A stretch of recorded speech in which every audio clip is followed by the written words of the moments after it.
As a kid, few things gave me a thrill like sea monsters. Learning about them and their mysterious history rivaled any other interests I had. My favorite animal was, and still is, the giant squid, a real-life sea monster that's since been filmed in its natural environment. One of my most cherished childhood books was Richard Ellis's Monsters of the Sea, which I still highly recommend. It has been the inspiration for this video. Now, that fascination is still with me, and I often delve back into the mysterious world of marine cryptozoology, which is filled with the legendary creatures both wondrous and nightmarish. You have, of course, the Loch Ness Monster, and various other lake monsters such as Champ and Ogopogo. Blobs or globsters, these mounds of flesh that wash up on beaches and often fail to be identified, and the colossal octopus. Of all this menagerie, none are as classic as the kraken and the sea serpent. In fact, the sea serpent hangs just over the edge of plausibility and has some rather tantalizing evidence to its credit.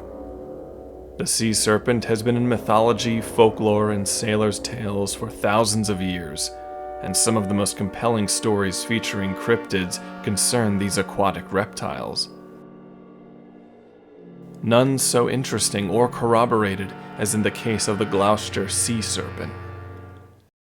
In 1817, over the course of a year, hundreds of people in Massachusetts witnessed a sea serpent that came to be dubbed the Gloucester Monster. Everyone from fishermen to passerby on land spotted the creature at various points.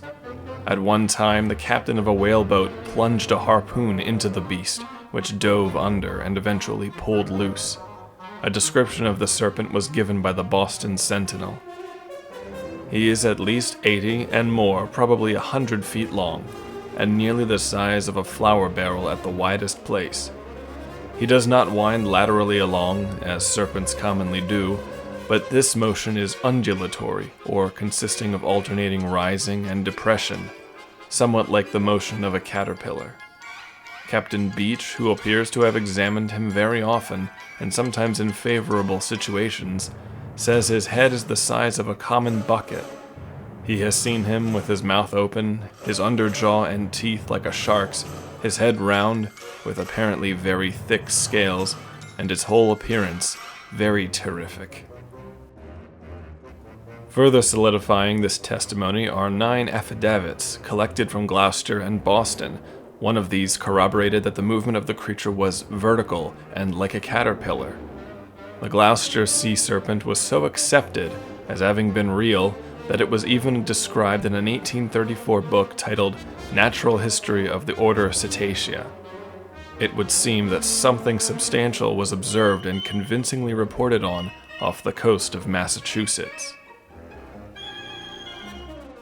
Then, in 1848, you have the testimony of Captain McCouet, whose ship, the Daedalus, spotted a sea serpent and described it thus: enormous serpent, with the head and shoulders kept about 4 feet constantly above the surface of the sea, and as nearly as we could approximate by comparing with the length of what our main topsail yard would show in the water, there was at the very least 60 feet of the animal a fleur d'eau, no portion of which was, to our perception, used in propelling it through the water, either by vertical or horizontal undulation. This went on to be one of the most well-known sea serpent sightings in history, sparking debate as to whether or not these monsters are merely the case of mistaken identity.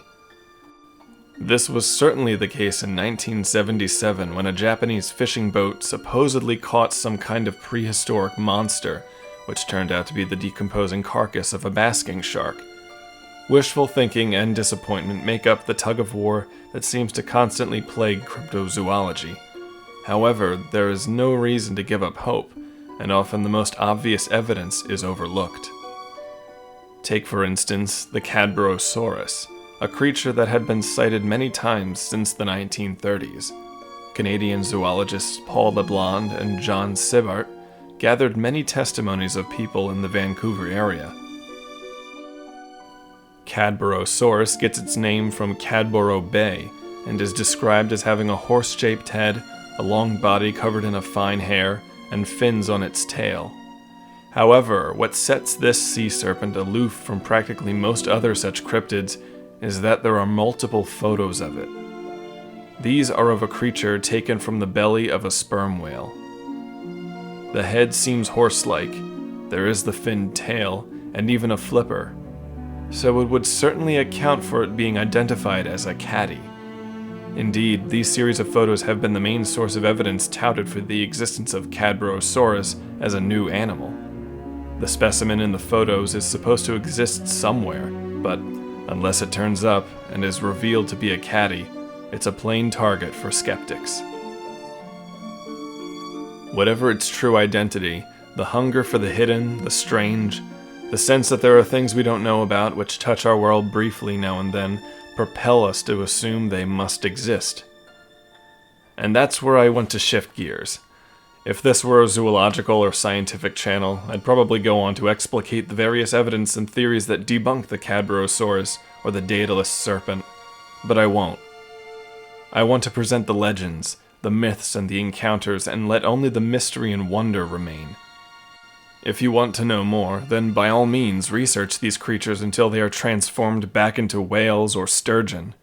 The sea can still surprise us, and has. Just look at the Coelacanth. In a way, stopping the search for a sea monster because some sightings have been misidentified diminishes the oceans and the incalculable mystery they contain, to say nothing of the land and skies. And the legends of these monster sightings do endure because they have that layer of truth to them, that we all know there is more out there than we will ever understand. Or to go Shakespearean, there are more things in heaven and earth than are dreamt of in your philosophy. Imagine then that in World War I, out at sea, a German U-boat has just sunk a British cargo ship. As the crew gathers on deck above water, the steamer sinks below the waves. Then, an enormous explosion propels massive amounts of water and debris into the air, along with something else. This great writhing thing, reptilian in appearance, falls back into the water and sinks without a trace. Or picture the Florida coast, empty at dawn and dominated by an awful mound of flesh, a blob. It is not unique, as similar globsters have washed ashore, many so tough and solid that they cannot be cut. To this day, many of these are unidentified and suggest great beasts beyond the pale. One of these suggested monsters is the Giant Octopus, a creature tantalizingly on the edge of knowledge. For some, these blobs are evidence of it. Other instances are traced back to stories of enormous octopuses grabbing deep-sea fishing traps and, according to fisherman John Ingham, pulling them along the sea floor. Sightings that inspire legends are not exclusive to the past, however, and you can always find video footage of some new oceanic enigma. Some of it has sat mostly unnoticed as well. Take this strange sea serpent footage included in a lesser-known paranormal investigation show called Animal X, which also has one of the greatest camp hosts of all time. Frightening stuff, my darlings. This video that was tucked away on YouTube shows a mysterious writhing creature in shallow water.